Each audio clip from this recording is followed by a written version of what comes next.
नहीं लागे প্যান্ডেল আমাদের মোটামুটি কমপ্লিট আছে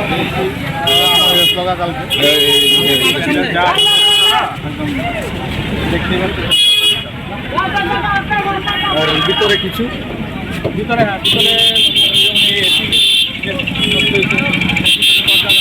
আমাদের টিম আছে টিমটা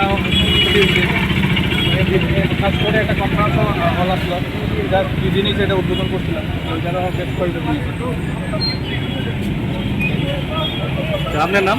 আমার নাম অভিজিৎ আমি ক্লাস সম্পাদক।